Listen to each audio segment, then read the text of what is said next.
नमस्कार विद्यार्थी मित्र हो, मी doctor Urmila Patil, doctor Urmila Patil official या यूट्यूब चॅनलवरून खास सीटेटच्या विद्यार्थ्यांच्यासाठी नवीन एक व्हिडिओ घेऊन आले आहे। विद्यार्थी मित्र, 21 जानेवारी 2024 रोजी जी सीटेट एक्झाम होणार आहे त्या संदर्भात आजच्या व्हिडिओमध्ये मी 5 पॉईंटवरती तुम्हाला इन्फॉर्मेशन देणार आहे। Structure and content of CTET याच्यामध्ये आपण nature and standard of questions पाहणार आहोत, language of the question paper पाहणार आहोत, qualifying marks and award of CTET certificate, applicability आणि validity period of CTET certificate. तर या एकूण 5 पॉईंटबद्दल आजच्या आपल्या व्हिडिओमध्ये आपण माहिती पाहणार आहोत। विद्यार्थी मित्र, तुम्हाला सर्वांना माझी विनंती आहे की ज्यांनी अजून माझ्या चॅनलला सबस्क्राईब केले नाही त्यांनी नक्की करा, तसेच व्हिडिओला लाईक, कमेंट आणि शेअर करायला विसरू नका। चला तर विद्यार्थी मित्र, पहिला पॉईंट आपण बघूया, structure and content of CTET. याच्यामध्ये विद्यार्थी मित्र, जे सर्व क्वेश्चन्स तुम्हाला असणार आहेत ते सगळे तुम्हाला MCQ टाईप क्वेश्चन असणार आहेत आणि प्रत्येक प्रश्नाला तुम्हाला एकूण 4 पर्याय दिले जाणार आहेत, त्यापैकी योग्य पर्याय तुम्ही निवडायचा आहे। सगळ्यात महत्त्वाची गोष्ट म्हणजे तुम्हाला कुठल्याही प्रकारची निगेटिव्ह मार्किंग सिस्टीम आपल्या या एक्झामसाठी नाही आहे, त्यामुळे तुम्ही सर्व क्वेश्चन पेपर व्यवस्थित पूर्णपणे सोडवायचं आहे। तर तुम्हाला असणार आहेत paper 1 will B for a person who intends to be a teacher for class 1 to 5 and paper 2 will be for a person who intends be a teacher for classes 6 to 8। म्हणजे paper 1 हा standard 1ली ते 5वी साठी आणि paper 2 हा standard 6वी ते 8वी साठी असणार आहे। एकूण 2 पेपर असणार आहेत, मल्टिपल चॉईस क्वेश्चन आणि निगेटिव्ह सिस्टीम नसणार आहे। आता आपण काय करूया की क्वेश्चन पेपरचं स्ट्रक्चर बघूया। Paper 1 for class 1 to 5 primary stage, duration of examination 2.5 hours, structure and content बघूया। आता आपण याच्यामध्ये 2.5 तासाचा तुमचा हा क्वेश्चन पेपर असणार आहे आणि याच्यामध्ये तुम्हाला पेपर 1 जो आहे तो 1ली ते 5वी साठी जो पेपर असणार आहे त्याच्यामध्ये 5 सेक्शन असणार आहेत। हे अतिशय महत्त्वाचं आहे, हे तुम्ही लक्षात ठेवा।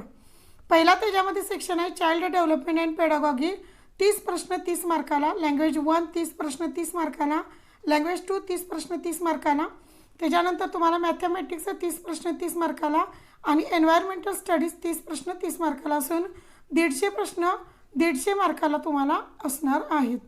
तर याच्यामध्ये nature and standard of questions आपण पाहायचं आहे। The test items on child development and pedagogy will focus on educational psychology of teaching and learning relevant to the age group of 6 to 11 years। इथं पेपर 1ला जे सायकोलॉजीचा भाग आहे, बालमानसशास्त्र व अध्यापनशास्त्र, तर तो पूर्णपणे 6 ते 11 वयोगटाला अनुसरून असणार आहे। They will focus on understanding the characteristics and needs of diverse learners, interaction with learners and the attributes and qualities of a good facilitator of learning. याच्यामध्ये विद्यार्थी मित्र हो, जे विविध स्तरावरचे अध्ययनार्थी आहेत त्या अध्ययनार्थ्यांच्या आंतरक्रिया, त्यांच्या गरजा, गुणधर्म आणि आपल्या अध्ययनाचे चांगले गुण कुठले असले पाहिजेत, क्वालिटीज कुठले असले पाहिजेत, तर ह्या सर्व मुद्द्यावरती आधारित प्रश्नाचं स्वरूप असणार आहे। The test items in language अतिशय महत्त्वाचं आहे, थोडंसं समजून घ्या। Language 1 will focus on the proficiencies related to the medium of instruction. Language 1चा जो पेपर आहे तो आपल्या भाषेतील प्रवीणतेवर आधारित असणार आहे। The test items in language 2 will focus on the elements of language communication and comprehension abilities. जी लँग्वेज 2 जी आहे ती भाषेतील घटक, संप्रेषण आणि जे आकलन आहे याच्यावरती आधारित असणार आहे। भाषा 1 आणि भाषा 2चा सिलेबस एकच असणार आहे, पुढच्या व्हिडिओमध्ये आपण पाहणार आहोत, पण प्रश्नांचं जे स्ट्रक्चर आहे किंवा त्याची काठीण्य पातळी आहे त्याच्यामध्ये नक्कीच बदल आहे। Language 2 will be a language other than language 1, हे तुम्ही व्यवस्थित समजून घ्या म्हणजे तुम्हाला लक्षात येईल अभ्यास करत असताना। A candidate may choose any one language as language 1 and other as language 2 from the available language options and will be required to specify the same in the confirmation page। विद्यार्थी मित्र, तुम्हाला 2 लँग्वेज आहेत, तर हा खाली ज्या दिलेल्या 20 language आहेत त्यापैकी तुम्ही पेपर 1ला 1 लँग्वेज तुम्ही सिलेक्ट करायची आहे। ती लँग्वेज सोडून तुम्ही पेपर 2ला दुसरी लँग्वेज सिलेक्ट करायची आहे. आता पेपरमध्ये लँग्वेज कशी असणार आहे हे पण मी तुम्हाला सांगणार आहे. पेपरमधली लँग्वेज सांगत असताना तुम्हाला जी लँग्वेज तुम्ही सिलेक्ट केलेली आहे ती लँग्वेज सोडून इंग्लिश भाषेमध्ये पण तो पेपर असणार आहे. कशा पद्धतीने ते मी पुढे जाऊन तुम्हाला सांगेन.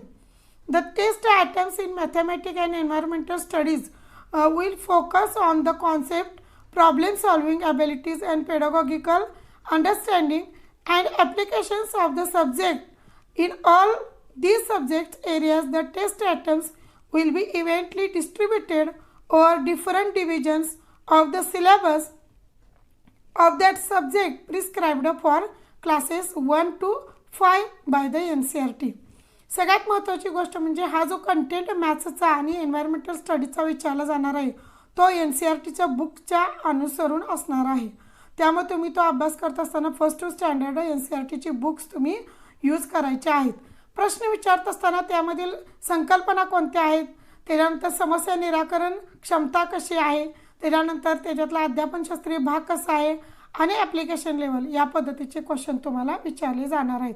त्यामुळे तुम्ही अभ्यास करत असताना कंटेंटचा अभ्यास करत असताना तुम्ही असा विचार करणं गरजेचं आहे. पुढे जाऊन तुम्हाला मी सांगणार आहे संदर्भ पुस्तकं कुठली वापरायची, अभ्यास कसा करायचा ते पण तुम्ही पहा. The questions in the test for paper 1 will be based on the topics prescribed in syllabus of the NCERT for classes 1 to 5, but their difficulty standard as well as linkage could be up to the secondary stage. सगळ्यात महत्त्वाची ही गोष्ट आहे विद्यार्थी मित्र की याच्यामध्ये तुम्हाला जे प्रश्न विचारले जाणार आहेत ते भलेही तुमचे स्टँडर्ड 1st to 5th पर्यंत जरी असले तरी क्वेश्चन पेपरची पातळी मात्र जी तुमची असणार आहे ती मात्र तुमची माध्यमिक स्तरावरची असणार आहे. हे तुम्ही लक्षात ठेवा. नाहीतर कसं होतं की तुम्हाला असं वाटतं की पहिली ते आपण 5वीचा अभ्यास करतोय आणि आपले क्वेश्चनसुद्धा तसे असणार आहेत, तर तसं नाही आहे. हे थोडंसं तुम्ही पहा. आता आपण जाऊया पेपर 2कडे. आता पेपर 2चं सुद्धा स्वरूप थोडाफार प्रमाणात तसंच आहे. फक्त जो पेपर 2चा जो सेक्शनचा पॉईंट आहे तो बघा तुम्ही. पेपर 2मध्ये 5 सेक्शन नाही आहेत तर तुम्हाला तिथं 4 सेक्शन असणार आहेत. पहिला सेक्शन तुमचा चाइल्ड डेव्हलपमेंट आहे, दुसरा लँग्वेज 1 आहे, तिसरा लँग्वेज 2 आहे आणि जो चौथा आहे तो ज्यांचा मेथड सायन्स आणि मॅथ्स आहे त्यांच्यासाठी मॅथमॅटिक्स अँड सायन्स आहे आणि ज्यांचा हिस्ट्री जॉग्राफी मेथड आहे किंवा अदर सोशल स्टडीजमधले सब्जेक्ट आहेत त्यांच्यासाठी सोशल स्टडीज किंवा सोशल सायन्स असणार आहे. तर याच्यामध्ये तुम्हाला सेम असणार आहे. चाइल्ड डेव्हलपमेंट 30 मार्काला, लँग्वेज 1 30 मार्काला, लँग्वेज 2 30 मार्काला, मॅथ्स आणि सायन्स मात्र 60 मार्काला आणि किंवा सोशल सायन्स तुमचा 60 मार्काला असणार आहे. आता याच्यामध्ये टोटल 4 सेक्शन्स आहेत आणि जो तुमचा क्वेश्चनचा पॅटर्न आहे तो मगाच्यासारखाच आहे. क्वेश्चनचा पॅटर्न मी म्हणते तर त्याच्यामध्ये स्ट्रक्चर मी म्हणते. क्वेश्चन पेपरमध्ये विचारले जाणारे जे प्रश्न आहेत ते तुमचं लँग्वेज 1 लँग्वेज 2 तर ते तुम्ही मगाच्यासारखेच असणार आहेत. सिलेबस मगाच्या पेपरच्या सारखाच तुमचा असणार आहे. मात्र काठीने पातळी जी आहे त्याच्यामध्ये तुमचा चेंज आहे. कसा तो आपण पुढे जाऊन पाहणार आहोत. आता लँग्वेजसुद्धा ती निवडत असताना तुमचं काय करायचं आहे, इथं तुम्ही लँग्वेज 1 एक निवडायची आहे, ती सोडून लँग्वेज 2 निवडायची आहे. मात्र इथं फक्त बालमानसशास्त्र व अध्यापनशास्त्राचा अभ्यास करत असताना वयोगट मात्र 11 ते 14 तुम्ही लक्षात घ्यायचं आहे. द आयटम्स जे आहेत त्याच्यामध्ये ते चाइल्ड डेव्हलपमेंटचे ते 11 ते 14 वयोगटाला अनुसरून विचारले जाणार आहेत. लँग्वेज 1 ही भाषेतील प्रवीणतेवर आधारित आहे. लँग्वेज 2 ही भाषेतील घटक, संप्रेषण आणि आकलन क्षमता यावरती आधारित असणार आहे. क्वेश्चन पेपरचं स्ट्रक्चर थोडंसं पाहत असताना हा जो डिफरन्स आहे तो तुम्ही लक्षात घ्या. त्यानंतर जे सायन्सचे क्वेश्चन असणार आहेत आणि मॅथ्सचे किंवा सोशल स्टडीजचे ते क्वेश्चन जे असणार आहेत ते क्वेश्चन जे आपला NCERTचे 6वी ते 8वीचे NCERTचे जे टेक्स्टबुक आहेत त्यातील जो कंटेंट आहे त्याच्यामधील ज्या कॉन्सेप्ट आहेत तर त्या कॉन्सेप्टवरती आधारित प्रश्न असणार आहेत. परत प्रॉब्लेम सॉल्विंग ॲबिलिटीज म्हणजे समस्या निराकरण कशा पद्धतीने तुम्ही करता, पेडागॉगिकल अंडरस्टँडिंग म्हणजे तुम्ही जे BEdमध्ये गणित अध्यापनशास्त्र, विज्ञान अध्यापनशास्त्र इतिहास अध्यापनशास्त्र हे जे अभ्यासलेले आहेत त्यावरती आधारित प्रश्न असणार आहेत. तर हे तुम्ही थोडंसं बघा आणि आपण सिलेबस पाहत असताना सुद्धा आपण पाहणार आहोत.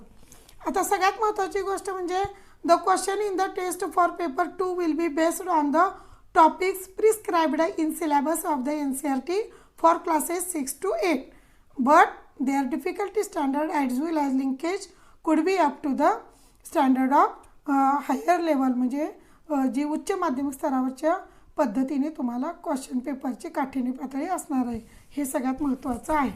आता language of the question paper, the main question paper shall be बिलिंग्वल, Hindi और इंग्लिश. म्हणजे याच्यामध्ये तुम्हाला जो पहिला सायकॉलॉजीचा जो भाग आहे चाइल्ड डेव्हलपमेंट अँड पेडागॉजी तो तुमचा हिंदी आणि इंग्लिशमध्ये असणार आहे. आणि जी तुमची लँग्वेज आहे लँग्वेज 1 आणि लँग्वेज 2 जी तुम्ही निवडलेली आहे ती तुमची इंग्लिश पहिली लँग्वेज असणार आहे. आणि तुम्ही निवडलेली लँग्वेज उदाहरणार्थ समजा तुम्ही मराठी लँग्वेज निवडली तर मराठीमध्ये असणार आहे. लँग्वेज 2 तुमचा पहिला इंग्लिशमध्ये क्वेश्चन असणार आहेत आणि मग समजा तुम्ही जर हिंदी लँग्वेज निवडली असेल तर हिंदीमध्ये असणार आहे, उर्दू निवडली असेल तर उर्दूमध्ये असणार आहे. बाकी तुमचं क्वेश्चन मॅथ्सचे, सायन्सचे किंवा पेपर 2ला तुमचे सोशल स्टडीजचे सगळे क्वेश्चन हे तुमचे हिंदी आणि इंग्लिशमध्ये असणार आहेत. हे तुम्ही लक्षात घ्या. लँग्वेज ऑफ क्वेश्चन पेपरबद्दल बऱ्याच विद्यार्थ्यांच्या मनामध्ये गोंधळ असतो, त्यामुळे तुम्ही मेन जे सेक्शन आहेत उदाहरणार्थ म्हणजे आपला सायकॉलॉजीचा भाग आणि तुमचा मॅथ्सचा भाग किंवा एन्व्हायरमेंटल स्टडीजचा भाग किंवा सोशल स्टडीज किंवा सायन्स मॅथ्स हे सगळे भाग तुमचे हिंदी आणि इंग्लिशमध्ये असणार आहेत. फक्त लँग्वेज जी 1 आणि लँग्वेज 2 आहे ती प्रथम तुमच्या इंग्लिशमध्ये क्वेश्चन आणि मग तुम्ही निवडलेली लँग्वेज या पद्धतीने असणार आहेत. आता qualifying marks and award of CTET certificate, याच्यामध्ये तुम्हाला किती मार्क्स तुम्ही पास असला पाहिजे तर 60% मार्क्स तुम्हाला मिळाल्यानंतर तुम्ही सीटेट क्वालिफाय होणार आहात, हे तुम्ही लक्षात ठेवा. आणखी दुसरी गोष्ट म्हणजे स्कूल मॅनेजमेंट, म्हणजे याच्यामध्ये गव्हर्मेंट असेल, लोकल बॉडीज असेल, गव्हर्मेंट एडेड अँड अनएडेड असतील तर ह्या सगळ्यांना अनुसरून जे तुमचं SC ST OBC हे जे कॅटेगरीज आहेत तर त्याला अनुसरून तुमचं हे असणार आहे. In accordance with their extend reservation policy. Should giving weightage to the CTET scores in the recruitment process, however qualifying the CTET would not confirm a right to any person to recruitment या employment as it is only one of the eligibility criteria for appointment. कोणत्याही ठिकाणी नोकरीसाठी अर्ज करण्यासाठी तुम्ही पात्र होणार आहात. सीटेट परीक्षा पास झाली म्हणजे नोकरीची हमी नव्हे, फक्त त्याच्यासाठी तुम्ही इलिजिबल होणार आहात, हे तुम्ही महत्त्वाची गोष्ट लक्षात ठेवा. तर या पद्धतीने तुमचं लँग्वेज ऑफ क्वेश्चन आन्सर असणार आहे. क्वालिफाईंग मार्क्ससुद्धा तुमचे या पद्धतीने असणार आहेत. आता तुम्ही ॲप्लिकेबिलिटी कशा पद्धतीने तुमची असणार आहे ती थोडंसं आपण तिथं पाहूया. The CTET shall apply to schools on the of the central government म्हणजे KVS NVS central Tibetan schools etcetera या ठिकाणी तुम्ही आणि and schools under the administration control of UTs of Chandigarh, Dadra and Nagar Haveli, Daman and Diu and Andaman and Nicobar islands. तर या ठिकाणी तुम्ही तसंच NCT ऑफ दिल्ली या ठिकाणी, लक्षद्वीप या ठिकाणी तुम्ही ॲप्लिकेशन करणार आहे. विद्यार्थी मित्र, तुम्ही माझ्या चॅनलवरती गेल्यानंतर खास या पॉईंटवरती मी 2 व्हिडिओ बनवलेले आहेत की तुम्ही CTET किंवा TET क्वालिफाईड झाल्यानंतर तुम्ही याला गव्हर्नमेंट जॉब कुठे आहेत किंवा प्रायव्हेट सेक्टरला तुम्हाला जॉब कुठे आहेत. तर तुम्ही नक्की हा व्हिडिओ बघा, म्हणजे या पॉईंटबद्दल तुम्हाला अधिक माहिती मिळेल. CTET may apply to the unaided private schools who may exercise the option of considering the CTET, हे तुम्ही लक्षात घ्या. Schools own and managed by the state government bodies unaided schools shall consider the TET conducted by the state government. However, a state government can also consider the CTET if it is decide not to conduct the state TET. जर राज्यस्तरावर जर ठरवलं की राज्यानं TET घ्यायची नाही, ही परीक्षा आपण TETची बंद करूया, तर मग तुमची भरती कोणत्या परीक्षेच्या आधारे होऊ शकते, तर या परीक्षेच्या आधारे CTETच्या होऊ शकते. थोडक्यात तुम्हाला सांगायचं म्हटलं तर जे आपलं KVS NVS आणि जे आपली बेटा आहेत किंवा जे आपले केंद्रशासित प्रदेश आहेत, तर या सगळ्या ठिकाणी तुम्हाला गव्हर्नमेंटला असेल, सेंट्रल गव्हर्नमेंटला असेल जॉब करताना तर तुम्हाला CTET ही परीक्षा देणं गरजेचं आहे. According to CBSE application by laws, तर हा सुद्धा मुद्दा तुम्ही थोडंसं वाचा म्हणजे तुमच्या लक्षात येईल.